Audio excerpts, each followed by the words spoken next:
Hello viewers, welcome. Today we are going to discuss about the Second Carnatic War. Before that, if you have not read the previous lectures, make sure to visit the First Carnatic War so that you have a proper background about the Anglo-French rivalry. The First Carnatic War had whetted the political ambition of Dupleix. So what does weighted means? Weighted means increased, है ना। तो first Carnatic war में हमने देखा था कि initially French बहुत advantageous position में थी और फाइनली भी फ्रेंच के हाथ से अगर कर्नाटिक चले भी गई थी तो हैदराबाद पर अभी भी उनका कंट्रोल था।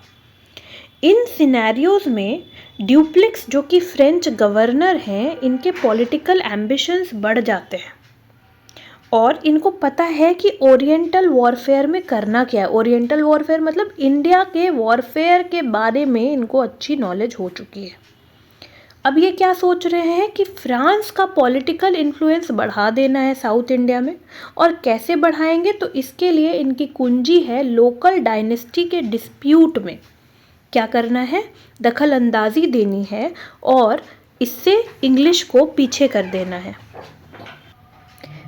मेलिसन जो हैं ये इस पूरे सिनेरियो को क्या कहते हैं, इसको कुछ चंद सेंटेंसेस में सम अप करते हैं।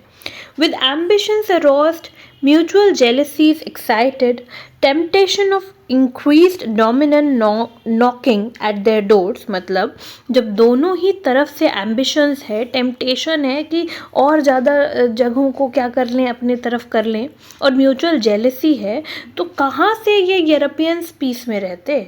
ये यूरोपियंस कौन है? इंग्लिश और फ्रेंच। ये पीस में रह ही नहीं सकते, इनका आपस में 36 का आंकड़ा चल रहा है क्योंकि दोनों चाह रहे हैं कि हम भारत पर क्या करें, रूल करें ताकि हमारा फ़ायदा हो।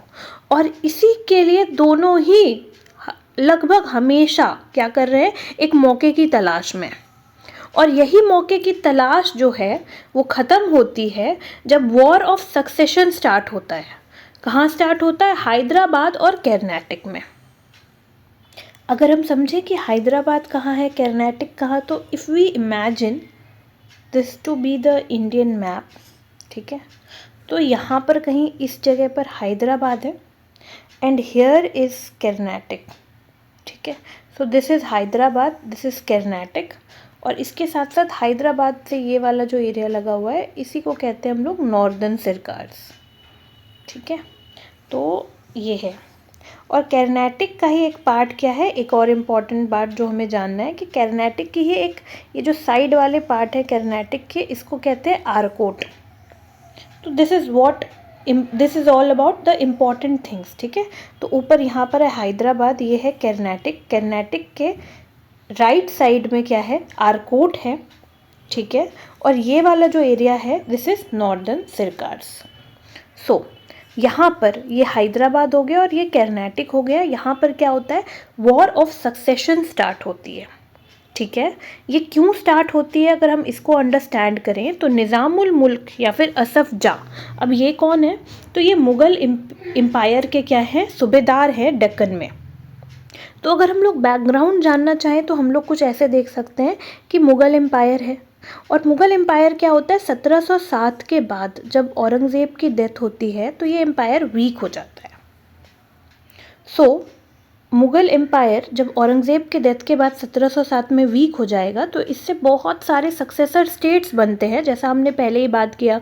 तो बंगाल, औध, हैदराबाद और भी स्टेट्स बनेंगे। तो इसमें हैदराबाद जो है ये कहाँ है, ये डेक्कन में है, ठीक है। और यहाँ पर कौन आ जाएंगे, तो मुग़ल के एक सूबेदार होंगे जो हैदराबाद आएंगे, दैट इज़ निज़ामुल मुल्क। और निज़ामुल मुल्क जब हैदराबाद आएंगे तो ये यहीं पर अपना एक ऑटोनॉमस किंगडम बना लेंगे। कहने को मुग़ल के अंदर ही खुद को बताएंगे बट हर मायनों में खुद में ये ऑटोनॉमस हैं। तो अब यहाँ पर हैदराबाद की अगर हम सिचुएशन समझें तो हैदराबाद में निज़ामुल मुल्क की डेथ हो जाएगी। निज़ामुल मुल्क तक सब ठीक है बट इनकी डेथ हो जाएगी तो इनके जो दूसरे बेटे हैं, कौन, सेकंड सन का नाम है नासिर जंग। तो इनके दूसरे बेटे का नाम है नासिर जंग है और यहीं पर इनके कौन है, इनके ग्रैंड सन है निज़ामुल मुल्क के, जिनका नाम है मुज़फ़्फ़र जंग, ठीक है। तो मुजफ्फर जंग, तो क्या होता है, क्योंकि फ्रांस और इंग्लैंड दोनों मौका ढूंढ रही है कि वो कैसे आपस में भिड़े और दूसरे को हटा दे इंडिया से, तो यहाँ पर पहला मौका मिलता है। जैसे ही निज़ामुल मुल्क जो है वो मर जाते हैं, तो उसके बाद क्या होता है, उनके दूसरे बेटे नासिर जंग जो है वो थ्रोन पर आने की कोशिश करते हैं और इसी चीज़ को चैलेंज करते हैं मुजफ्फर जंग, जो निज़ामुल मुल्क के कौन है, ग्रैंडसन है। मुजफ्फर जंग को सपोर्ट करती है फ्रांस, और इन हालातों में अंग्रेज जो है वो किसको सपोर्ट करती है, नासिर जंग को। This was all about what, this was all about Hyderabad. अब अगर हम करें कर्नाटक की बात, तो यहाँ पर क्या सिनेरियो है, तो कर्नाटक में कौन है, कर्नाटक में जो नवाब है उनका नाम है नवाब दोस्त अली। ठीक है, तो कर्नाटक में है नवाब दोस्त अली, और नवाब दोस्त अली जो हैं इनके यहाँ पर सिमिलर सिचुएशन है कि नवाब दोस्त अली के बेटे हैं, उनका नाम है अनवरुद्दीन, और नवाब दोस्त अली के साथ ही साथ कौन है, नवाब दोस्त अली के सन इन लॉ हैं। तो नवाब दोस्त अली के मरने के बाद क्या होगा, जैसे हैदराबाद में निज़ामुल मुल्क के मरने के बाद नासिर जंग और मुजफ्फर जंग में लड़ाई हो रही है, एक बेटे हैं और एक पोते हैं, तो वैसे ही यहाँ पर क्या हो रहा है कि अनवरुद्दीन और इधर क्या हो रहा है, सन इन लॉ है चंदा साहिब। तो बेटे और सन इन लॉ में क्या हो रही है, लड़ाई हो रही है। ठीक है, तो चंदा साहिब, तो चंदा साहिब को सपोर्ट कर रहे हैं फ्रांस कि हम आपको जिता देंगे, बदले में आप हमें हेल्प करिएगा। तो अनवरुद्दीन को सपोर्ट कौन कर रहे हैं, अनवरुद्दीन को सपोर्ट कर रहे हैं इंग्लिश। ठीक है, और ऐसे में फिर लड़ाई स्टार्ट हो जाती है। ड्यूप्लिक्स जो है वो क्या करते हैं, वो इन सिचुएशंस में बहुत ही एकदम फुल स्पीड में क्या करते हैं कि एक अलायंस बना लेते हैं, है ना। तो अलायंस कैसे बनेगी, तो मुजफ्फर जंग जो कि हैदराबाद में निज़ामुल मुल्क के पोते हैं, इनके साथ ड्यूप्लिक्स हैं और चंदा साहिब हैं। तो इन लोगों की क्या है, कंबाइंड फोर्स है। किसकी कंबाइंड फोर्स है, मुजफ्फर जंग, ड्यूप्लिक्स और चंदा साहिब। तो इनकी कंबाइंड फोर्सेस क्या करेगी, इनकी कंबाइंड फोर्स जो है वो 1749 में एक बैटल होगी, बैटल ऑफ अमूर, एक लड़ाई है जिसे कहते हैं बैटल ऑफ अमूर। अमूर कहाँ है, अमूर वेल्लोर के पास एक जगह है। तो अगस्त 1749 में 1750 से बस एक साल पहले बैटल होती है, बैटल ऑफ अमूर, जिसमें ये तीन फोर्स, एक तो फ्रांस के हैं, मुजफ्फर जंग कहाँ से हैं, मुजफ्फर जंग हैदराबाद से हैं, निज़ामुल मुल्क के पोते, और चंदा साहिब जो हैं ये कर्नाटक से हैं, नवाब दोस्त अली के सन इन लॉ। ये तीनों मिलकर के मार देते हैं एक कंटेंडर को। ये कंटेंडर कौन है जिनको मारा जा रहा है, तो दिस इज अनवरुद्दीन। अब अगर हम याद करें तो अनवरुद्दीन कौन है, अनवरुद्दीन जो है वो कर्नाटक में है, चंदा साहिब के चैलेंजर। ठीक है, तो वो बेटे हैं नवाब दोस्त अली के। तो अनवरुद्दीन को पहले मार दिया जाता है। अब जब अनवरुद्दीन को मार दिया जाता है तो यहाँ पर कौन जीत गए, यहाँ पर जीत गए फ्रेंच। ठीक है, तो कर्नाटक में क्या हो गया, फ्रेंच जीत गए, और फ्रेंच कहें या फिर चंदा साहिब वाली पार्टी कहें तो वो जीत चुकी है। ठीक है, ऐसे सिचुएशन में क्या होता है कि इन्हीं सिचुएशन में मुजफ्फर जंग भी फिर उसके बाद इधर क्या हो जाता है, हैदराबाद में। कर्नाटक में क्या हो गया, अनवरुद्दीन मर गए और चंदा साहिब जीत गए। तो अगर हम कर्नाटक की सिनेरियो देखें तो यहाँ पर क्या होता है, फ्रेंच की साइड जीत गई, ब्रिटिश की साइड हार गई। ब्रिटिश की तरफ कौन है, ब्रिटिश की तरफ अनवरुद्दीन थे और फ्रांस की तरफ से चंदा साहिब थे, तो ये जीत गए। दूसरी बैटल जो हैदराबाद के लिए हुई है और फ्रांस में ही हराने के लिए क्या होता है, अनवरुद्दीन को ही हराने के लिए हुई थी, बैटल ऑफ अमूर। ठीक है, बैटल ऑफ अमूर। इसके बाद फिर क्या होता है कि हैदराबाद में क्या है सिचुएशन, तो हैदराबाद में नासिर जंग मारे जाते हैं। नासिर जंग जो है इनको ब्रिटिशर्स सपोर्ट कर रहे हैं, तो फिर अगेन वी कैन से क्या कि ब्रिटिशर्स जो है वो जीत गई है, कहीं ना ब्रिटिशर्स जो है वो हार गई। और यहाँ भी क्या होता है, यहाँ भी फ्रांस जीत गए। तो यहाँ पर क्या है सिनेरियो कि if we take it like that, तो फिर यहाँ पर क्या होता है, फ्रांस जीत गए यहाँ भी और ब्रिटिश हार गई। फ्रांस के कंटेंडर कौन है, हैदराबाद से, तो हैदराबाद से फ्रांस की तरफ से हैं मुजफ्फर जंग, तो ये जीत गए और नासिर जंग मारे गए। ठीक है, और इस वजह से क्या हो जाता है, अब नए रूलर्स कौन है, मुजफ्फर जंग है और दूसरे कौन है, चंदा साहिब है। ठीक है, तो मुजफ्फर जंग जो हैं ये क्या बन चुके हैं, ये अब सूबेदार बन गए हैं डेक्कन के।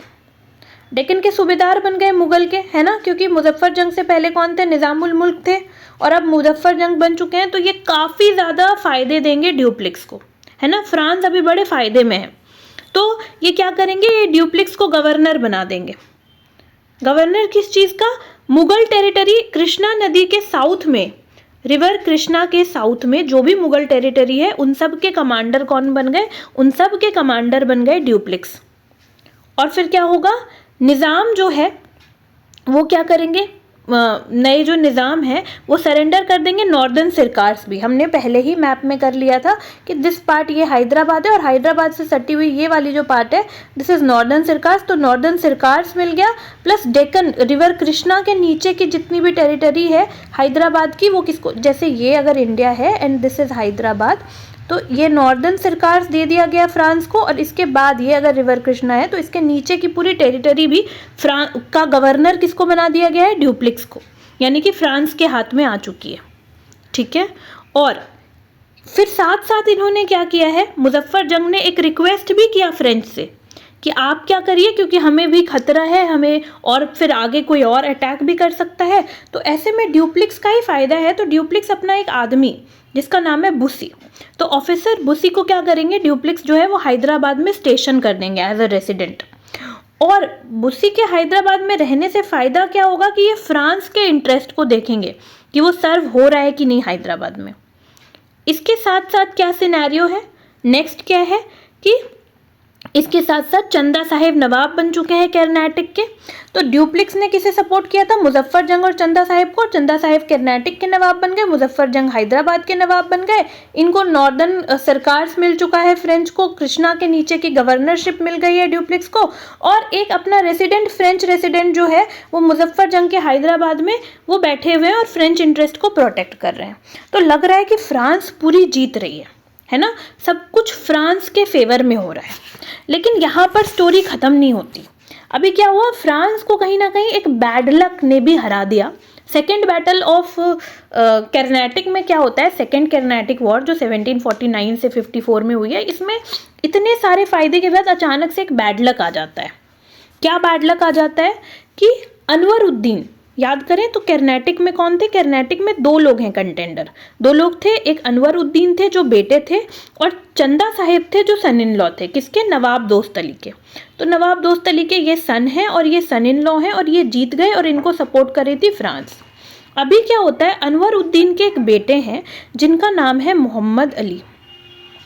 मोहम्मद अली जो है ना वो एक जगह में वो क्या कर रहे हैं, वो ट्राइचिनोपोली में जाकर के छुपे हुए हैं। और वो ट्राइचिनोपोली कहाँ है, ट्राइचिनोपोली इज समवॉट पौंडीचेरी से थोड़ा नीचे जो है। अगर if this is the map तो यहाँ कहीं पर अगर इधर यहाँ पर अगर हम पौंडीचेरी दिखाएं तो यहाँ पर समवॉट ट्राइचिनोपोली है। तो यहाँ पर मोहम्मद अली छुपे हुए हैं। ये मोहम्मद अली कौन है, ये उन्हीं अरवन उद्दीन के बेटे हैं जिनको मार दिया गया था बैटल के टाइम। तो इसके बाद फिर क्या हो जाता है कि चंदा साहिब बार बार एफर्ट कर रहे हैं कि ट्राइचिनोपोली के फोर्ट से मोहम्मद अली को निकाला जाए और मार दिया जाए, क्योंकि मोहम्मद अली अगर जिंदा है तो चंदा साहिब के थ्रोन को क्या है, खतरा है। ठीक है, क्योंकि ये भी राइटफुल हेयर हैं थ्रोन्स के लिए। तो पहले जो इंग्लिश ऑलरेडी हारी हुई है तो वो भी एक मौका ढूंढ रही है। तो ऐसे में आते हैं अंग्रेज़ों की तरफ से एक पर्सन जो पूरे सिचुएशन को बदल देते हैं। इनका ही नाम है क्या, रॉबर्ट क्लाइव। तो Robert Clive almost complete situation change कर देंगे ब्रिटिशर्स के लिए, और ये क्या करेंगे, ये इमीडिएट हेल्प देंगे मोहम्मद अली को ट्राइचिनोपोली में। बट इससे पहले ये क्या करेंगे, ये रीइंफोर्समेंट भेजेंगे एक इफेक्टिव, बट ये क्या करेंगे, इस समय जो गवर्नर हैं इन सब सिनेरियो में अंग्रेज़ों की तरफ से, उनका नाम है सॉन्डर्स। तो गवर्नर सॉन्डर्स को ये क्या कहेंगे, ये बोलेंगे कि आरकोट में एक सरप्राइज अटैक कर दीजिए। हमने पहले ही देखा था कि आरकोट कौन सा जगह है, तो इफ़ दिस इज़ कर्नाटक तो फिर ये वाला एरिया क्या था, this was Arcot. If this was Karnataka तो ये वाला एरिया इज़ व्हाट, आरकोट। तो आरकोट जो है ना ये कैपिटल है, ठीक है, कर्नाटक की, और यहाँ कहीं पर ट्राइचिनोपोली है। तो आरकोट पर जाकर के अटैक कर देते हैं सॉन्डर्स के साथ सब लोग मिल करके। और क्यों अटैक करते हैं? ऐसे में क्या होता है, चंदा साहिब घबरा जाते हैं कि मोहम्मद अली को छोड़ो, अभी ट्राइचिनोपोली में छुपे रहने दो, आरकोट भेजो सारे लोगों को। तो ये क्या करते हैं, रॉबर्ट क्लाइव बस 210 लोगों के साथ जो है उस समय जाते हैं और आरकोट पर क्या करते हैं, घेरेबंदी डाल देते हैं। ऐसे में चंदा साहिब अपने 4000 लोगों को भेजते हैं इस घेरेबंदी को ख़त्म करने। तो ऐसे में क्या होता है, ट्राइचिनोपोली में जो मोहम्मद अली हैं ये सेव हो जाते हैं। ठीक है, रॉबर्ट क्लाइव के इस चीज़ की वजह से क्या हो जाता है, रॉबर्ट क्लाइव जो है वो 53 डेज का सीज कर लेते हैं। आरकोट के बाहर जो है घेरेबंदी डाले हुए थे रॉबर्ट क्लाइव 53 डेज से। The date is from September 23 to November 14। तो इतने दिन की क्या करते हैं ये, इतने दिन की ये सीज डालते हैं। This is of 53 days siege, 53 days की सीज है। इसके बाद क्या होता है, इन सीज को बहुत सारे हिस्टोरियंस ने जो है, इंग्लिश हिस्टोरियंस ने, कॉलोनियल हिस्टोरियंस ने बहुत एग्जैगरेट किया है। जैसे मैकॉले क्या कहते हैं कि आरकोट की सीज की वजह से क्या हुआ, इंग्लिश जो है उनमें बड़ा ही उत्साह जाग गया और फ्रेंच काफ़ी डिमोरलाइज हो गए, और साथ साथ चंदा साहिब भी। 1752 में क्या होता है, एक स्ट्रॉन्ग इंग्लिश फोर्स जो है वो जाती है और ट्राइचिनोपोली पे जो प्रेशर था, अब क्योंकि फ्रेंच और चंदा साहिब के लोग भी कम हो गए तो आराम से वो प्रेशर को ख़त्म कर देती है। ठीक है, ऐसे में क्या होता है, उसके बाद तंजौर के जो राजा हैं, अभी इंग्लिश यहाँ पर कुछ नहीं कर रही और ना ही मोहम्मद अली, तंजौर के जो राजा हैं वो क्या करते हैं, वो धोखे से चंदा साहिब को मार देते हैं। तो कर्नाटक क्या हुआ, हाथ से चला गया, क्योंकि चंदा साहिब को जो है तंजौर के राजा ने मार दिया है। और मोहम्मद अली को किसने सपोर्ट किया है, ब्रिटिशर्स ने। तो अब क्या होगा, कर्नाटक किसकी तरफ चला जाएगा, ब्रिटिशर्स की तरफ। तो इससे क्या होता है, अब इन सिनेरियोज में ड्यूप्लिक्स को काफ़ी ब्लेम किया जाता है। तो डायरेक्टर जो थे फ्रेंच कंपनी के, वो लोग क्या कहते हैं, वो लोग बोलते हैं कि ड्यूप्लिक्स आपकी एम्बिशन की वजह से, ड्यूप्लिक्स की एम्बिशन की वजह से क्या हुआ है, सारा गड़बड़ हुआ है। इसने झूठ के इंडिया के पर्सनल मैटर में इंटरफेयर कर लिया और फ्रांस लूज कर गया। तो इस वजह से फिर क्या होता है कि ये लोग, क्योंकि फ्रेंच कंपनी क्या है, ये एक सरकारी कंपनी है काफ़ी हद तक, जो है इसमें 5.5 लिवर्स लगाकर ये कंपनी बनाई गई थी, जिसमें 3.5 लिवर्स जो है वो 3.5 मिलियन लिवर्स जो है ये किनके थे, ये फ्रेंच राजा के थे। तो कहीं ना कहीं ये गवर्नमेंट कंपनी की तरह काम करती थी। तो गवर्नमेंट ने बोला कि ड्यूप्लिक्स तुम जाओ और दूसरे पर्सन को भेज देंगे, हुज नेम इज गोदेहू। गोदेहू जो हैं ये आते हैं, ये रिप्लेस करते हैं, और ये बिल्कुल भी ड्यूप्लिक्स जैसे ना एम्बिशियस हैं ना उतने फार साइटेड हैं, तो ये कुछ खास कर नहीं पाते हैं, है ना। और फिर उसके बाद फिर क्या होता है, 1754 में गोदेहू आते हैं 1754 में, और 1755 में क्या होता है, एक पीस ट्रीटी साइन कर ली जाती है। बट ये पीस ट्रीटी कैसी होगी, ये प्रोविजनल पीस ट्रीटी है ना। A provisional peace treaty was signed between English and French. ठीक है, तो सेकेंड राउंड जो है ये कॉन्फ्लिक्ट का, क्या इसका कोई कंक्लूजन निकला, नहीं, ये इनकंक्लूसिव निकला। वाई वॉज इट इनकंक्लूसिव, क्योंकि आप देखो तो क्या होता है, कर्नाटक में इंग्लिश जीत जाते हैं। ठीक है, तो इंग्लिश सुपीरियर हैं, मोहम्मद अली उनको मिल गए, जो नवाब ऑफ कर्नाटक हैं वो उनकी तरफ हो गए। लेकिन फ्रांस के पास अभी भी हैदराबाद तो बचा हुआ है ना। तो अगर एक इंग्लिश ने जीता भी तो एक तो फ्रांस के पास भी है, तो हैदराबाद है फ्रांस का, है ना। और हैदराबाद में ड्यूप्लिक्स ने एक आदमी को भी प्लेस कर दिया है, बुसी को। तो वो क्या करते हैं, वो फ्रांस के लिए फ़ायदेमंद है। और हैदराबाद में क्या होता है, लेकिन हैदराबाद में भी एक सिनेरियो अभी आ गई है। क्या, हैदराबाद में जो फ्रेंच लोग थे, फ्रांस के तरफ से थे, मुजफ्फर जंग, ये जो हैं इनको मार दिया गया है एक एक्सीडेंटल स्कर्मिश में। इनकी डेथ हो गई 1751 में ही। और मुजफ्फर जंग के बाद आए हैं दूसरे पर्सन, कौन है जो हैदराबाद में रूल कर रहे हैं, दैट इज सलाबत जंग। तो हैदराबाद में नए कौन हो गए, सलाबत जंग हैं। और सलाबत जंग जो हैं ये क्या कर रहे हैं, ये नए हैदराबाद के नवाब हैं। ठीक है, तो इम्पॉर्टेंट डिस्ट्रिक्ट जो कुछ है, जैसे नॉर्दर्न सिरकार्स वगैरह, जिससे फ्रांस को जो हैदराबाद ने दे दिया था, इधर अगर ये हैदराबाद था तो ये नॉर्दर्न सिरकार्स था जो कि फ्रांस के पास था। इससे फ्रांस को जो है एनुअल रेवेन्यू मिल रही है ठीक है, 30 लाख रुपीज़ की एनुअल रेवेन्यू फ्रेंच कंपनी को जो है वो किससे मिल रही है, वो आपको नॉर्दर्न सरकार से मिल रही है।